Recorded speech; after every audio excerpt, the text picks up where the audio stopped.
Your Honor, I'm really sorry, Your Honor. But in my career of close to about 35 years, I've never seen something as preposterous or as absurd as this. పునర్జన్మ అంటే చేసిన తప్పుని కప్పిపుచ్చుకోవడానికి వేరే మార్గం లేక ఇలాంటి ఒక థర్డ్ గ్రేడ్ కాన్సెప్ట్తో వచ్చారు. ముద్దాయి ఒక ఫిల్మ్ మేకర్, యువర్ ఆనర్. ఒక వీడియో షూట్ చేసి దాన్ని ఇక్కడ ప్రెజెంట్ చేసి అదే ఎవిడెన్స్ అంటున్నారు. ఇది 16th century కాదు, your honour. We're in the 21st century. ఇలాంటి ఒక విషయాన్ని మనం ఎవిడెన్స్ గా కోర్టులో ఎక్సెప్ట్ చేస్తే రేపు మళ్ళీ ఇంకొకడు ఎవడో నేనే అంబానీ, మళ్ళీ పుట్టాను, రిలయన్స్ ఆస్తి మొత్తం నాది అని వస్తాడు. But just to humbly remind the honourable court, your honour, hypnotherapy is not medically approved in India. Isn't it so, Professor? Yes, but it there can. isn't. So, Your Honor, I will conclude with two things. Hypnosis results ni oka కేసులో సాక్ష్యంగా తీసుకోలేము. And secondly, పునర్జన్మ ఒక మూఢనమ్మకం. దానికి scientific proof లేదు. That'll be all, Your Honor. With that, I rest my case. Thank you. You may leave now, ma'am. Krishnamurthy గారు, మీ నుదుటి మీద ఏంటది? నిలువునా, సార్? విష్ణు భక్తులైన మీకు ప్రత్యేకంగా గుర్తు చేయని అవసరం లేదు. శ్రీ మహావిష్ణువు తన 7వ పునర్జన్మలో రాముడిలా అయోధ్యలోనే జన్మించాడు. అక్కడ మేం గుడి కట్టుకుంటామంటే కట్టుకోమని సుప్రీంకోర్ట్ ఆఫ్ ఇండియా పర్మిషన్ ఇచ్చిందే గాని రాముడికి సైంటిఫిక్ ప్రూఫ్ ఏంటి అని అడగలేదు, యువర్ ఆనర్. మూఢనమ్మకమని కొట్టిపారేయలేదు. 1939లో శాంతిదేవిగా తిరిగి జన్మించిన లబ్ధిబాయి కేస్ దేశమంతటా సంచలనమైనప్పుడు అందులో నిజానిజాలు తెలుసుకోవాలని 15 మంది ఇంటెలెక్చువల్స్తో ఒక కమిషన్ వేసి విచారించారు. ఈ దేశంలోకెల్లా అతి గొప్ప లాయర్ మహాత్మా గాంధీ గారు. అంతే తప్ప అది మూఢనమ్మకమని సిగ్గుపడలేదు. ఇన్ఫాక్ట్ శాంతిదేవి నిజంగానే పునర్జన్మ పొందారని ఆ కమిషన్ రిపోర్ట్ ఇచ్చింది. ఆ ఫోటోగ్రాఫ్స్ అండ్ డాక్యుమెంట్స్ మీకు అందజేస్తున్నాను.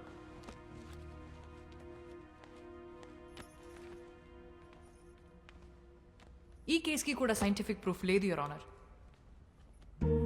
అలాగే నా క్లయింట్ వాసుదేవ్ కూడా రీఇన్కార్నేషన్ ఆఫ్ శ్యామ్ సింగారాయ్ కాబట్టే తన కథలు తనే తిరిగి రాసుకున్నాడు. There is no copyright violation in this case, your honour. నిజాన్నైతే నిరూపించొచ్చు, కానీ ఇది సత్యం. సాక్ష్యం ఉండదు, యువర్ ఆనర్.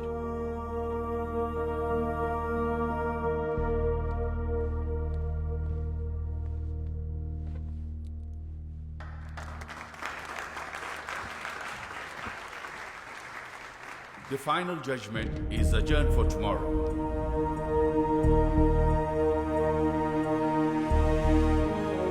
దేశంలో సంచలనం సృష్టిస్తున్న శ్యామ్ సింగరాయ్ తిరిగి జన్మించాడన్న కేసులో ఇవాళే ఆఖరి తీర్పు వెలువడబోతోంది.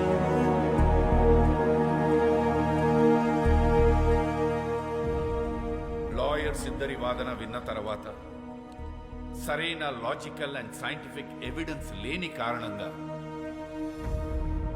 ఈ కేసులో మిస్టర్ సారీ సార్, చిన్న రిక్వెస్ట్. ఎవరైనా ఈయన మిమ్మల్ని కలవాలని రిక్వెస్ట్ చేస్తున్నారు సార్. రమ్మను. ఆఖరి క్షణాన్న పర్సనల్ రిక్వెస్ట్ కింద ఈ కేసులో ఒక కొత్త సాక్ష్యాన్ని కోర్టులో ప్రవేశపెట్టడానికి నేను అనుమతిస్తున్నా.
మిస్టర్ మనోజ్ సింగ్ రాయ్, చెప్పండి, ఈ కేసులో మీరేం చెప్పదలుచుకున్నారు?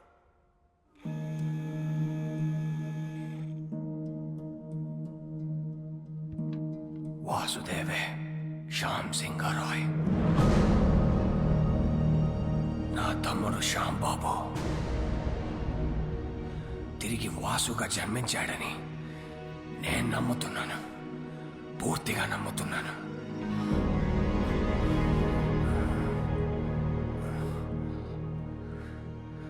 అతనే శ్యామ్ సింగరాయ్.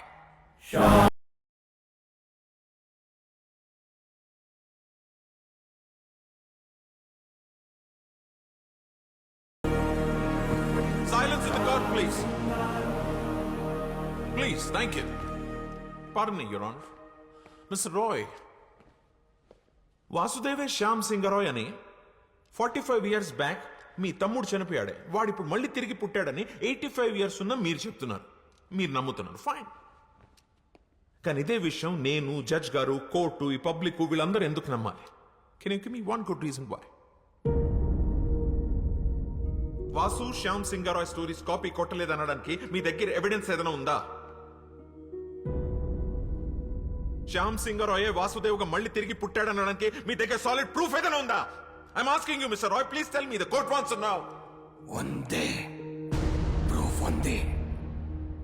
నాతోనే అంతమవుతుందనుకున్న నిజాన్ని, సింగారాయ్ కుటుంబపు విషపు కోణాన్ని ఒకరు కోర్టులో బయట పెట్టారని తెలిసిన తర్వాత నా కాళ్ళు చేతులు ఆడలేదు.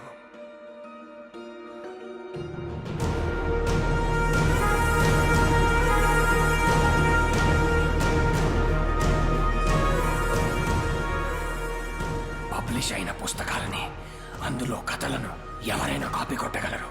కానీ ఇప్పటి వరకు పబ్లిష్ అవ్వని, నాకు మాత్రమే తెలిసిన ఒక షార్ట్ స్టోరీ, శ్యామ్ సింగరాయ్ ప్రత్యేకంగా నాకు మాత్రమే ఇచ్చిన ఓ చిన్న కథని ఈ వాసుదేవ్ ఎలా షార్ట్ ఫిల్మ్ గా తీశాడు. తనకు ఆ కథ ఎవరిచ్చారు? ఒక చిన్న కథ. అసలు కథ ఏంటంటే, తనకి చిన్నప్పటి నుంచి పెయింటింగ్ అంటే ప్యాషన్.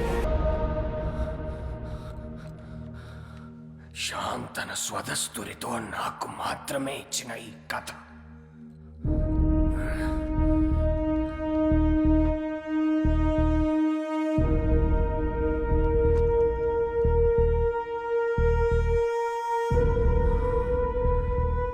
అదే కథను షార్ట్ ఫిల్మ్ గా తీశాడు ఈ వాసుదేవ్. ఎలా?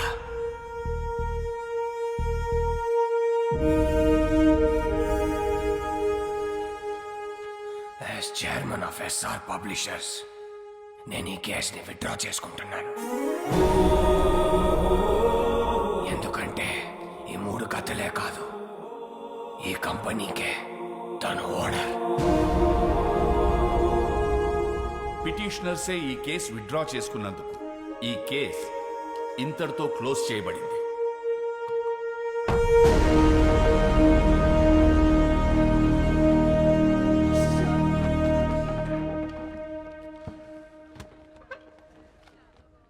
నేను ఓడిపోలేదు, కానీ నువ్వు గెలిచావు. Good job. I'll see you in court again. All the best.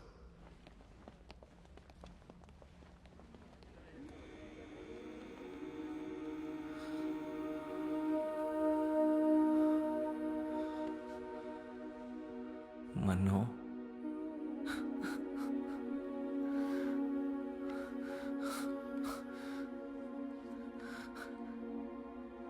నన్ను క్షమించరా శ్యాంబాబు, నేనే నిన్ను చంపుకున్నాను. అన్నయ్యలు అంత పని చేస్తారని నిజంగా నాకు ఆ రోజు తెలియదురా. కానీ నువ్వు మొండోడివిరా, అందుకే మళ్ళీ జన్మించావు.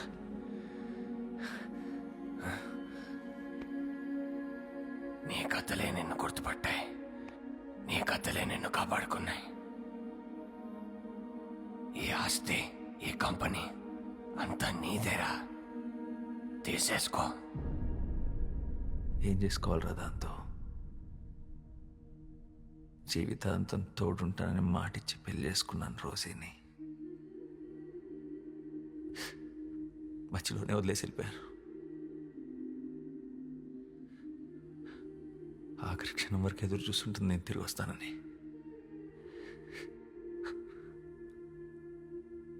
మళ్ళీ ఎందుకు పుట్టాను కూడా అర్థం కావట్లేదురా.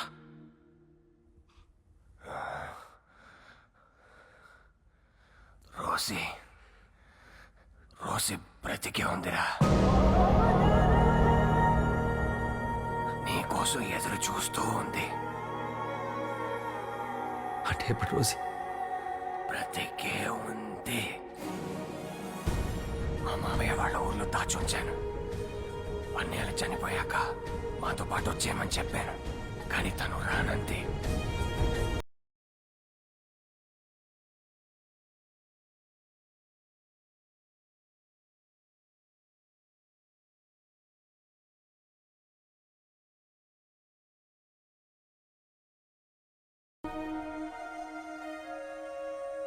తన సంకల్పం గొప్పదిరా. అందుకే నువ్వు మళ్ళీ జన్మించావు. ఇది నీతో చెప్పడానికే నేను ఇంకా బ్రతుకున్నాను అనుకుంటా.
ఇలా ఒక అమావాస్య రోజు నీ ఒడిలో పడుకొని నిన్నే చూస్తూ మా మీద చిరునవ్వుతూ చనిపోవాలనుంది.